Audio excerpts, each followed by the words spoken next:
Hello there, my name's John Ferrillo. I play the oboe. I'm a member of the Boston Symphony. Before that, I'd played in the Metropolitan Opera Orchestra.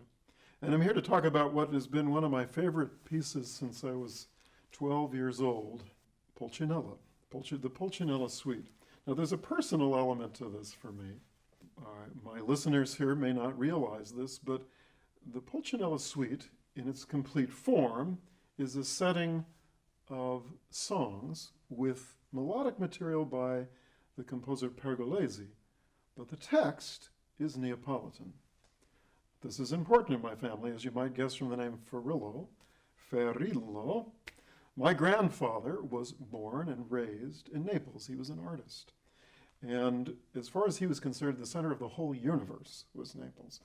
But there's something interesting about the fact that Stravinsky did this kind of a setting. First of all, when I was a little boy, my grandfather used to actually tell me stories about Pulcinella, or in Neapolitan, in Naples, they say Pulcinella. Pulcinella was the Italian Till Eulenspiegel. Like Till Eulenspiegel, he delighted in tweaking all the authorities, the church, and particularly the police, the law. And my grandfather would tell me stories about the carabinieri, which are sort of the state police. They were the tough guys.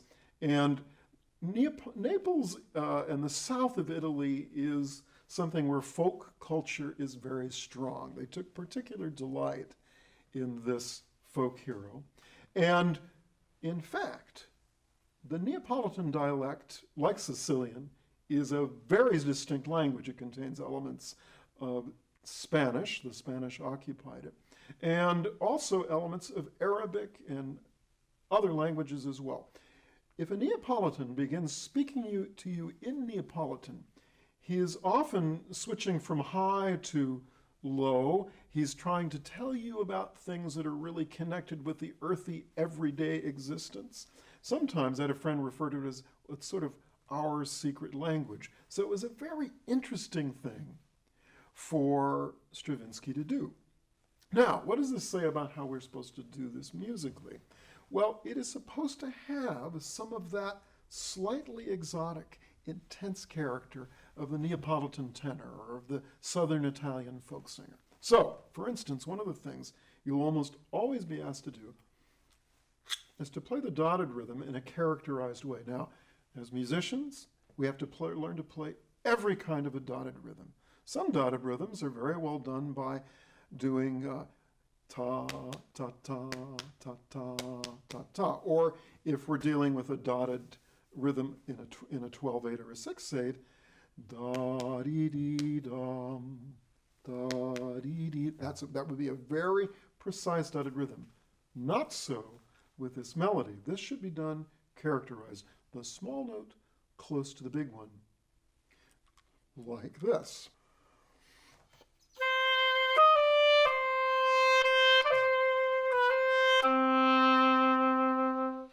In other words, closer to the big one, not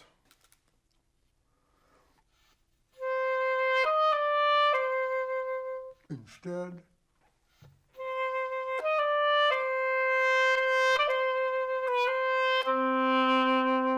Now, the grace notes, therefore, are not separate unto themselves. It's not ta-da, it's pi-ya-dee. It should sound very plaintive. Now, let's talk about our other great worry with this, and that's these darn low Cs. Low C is not an easy note to speak. There is no dynamic written at the beginning of this. In fact, a number of parts of the Pulcinella Suite with the significant oboe solos don't have dynamics marking. There are ones that occur logically to us. The opening of this should be dolce for sure, but not piano pianissimo. And I think it's a big mistake to try to really place that last low C. You can practice this by playing on the line 4 Cs.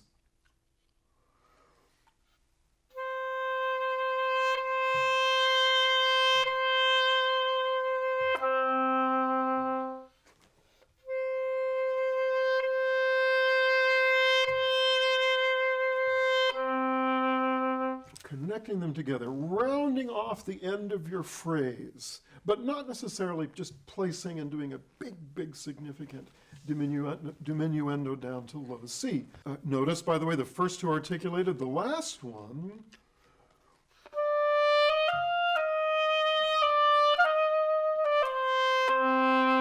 is slurred. So here is a good way of structurally of doing this. We have 3 phrases increasing in intensity. We have a strong statement of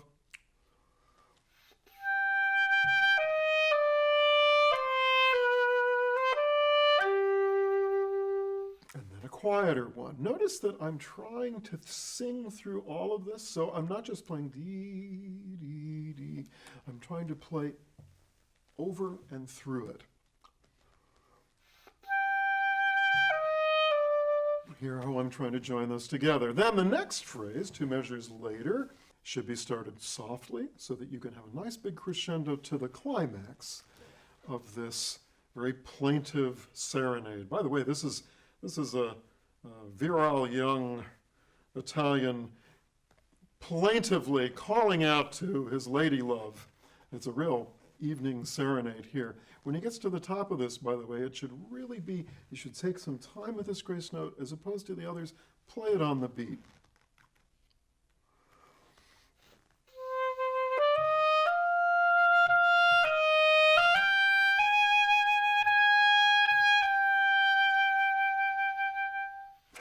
In that way. And then a strong statement.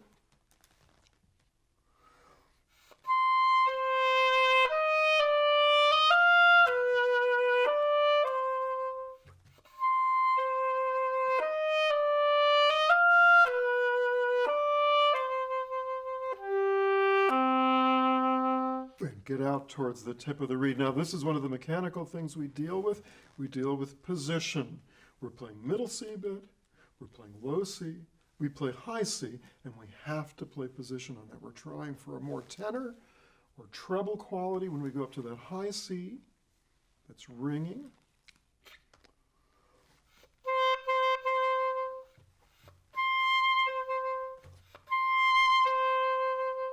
And then when we reach down, we're trying to be more baritone. 3 voices. And we get out towards the tip of the reed. By the way, most of you will know, it's very commonly programmed, the suite version of this. I really recommend the complete version. You know, there are many complete versions of pieces, and you say to yourself, well, I'm glad to know about that other music, but you know, the suite really is the good stuff. In this case, every single one of the melodies is ravishing in the complete Pulcinella, and you really need to hear those singers singing in Neapolitan.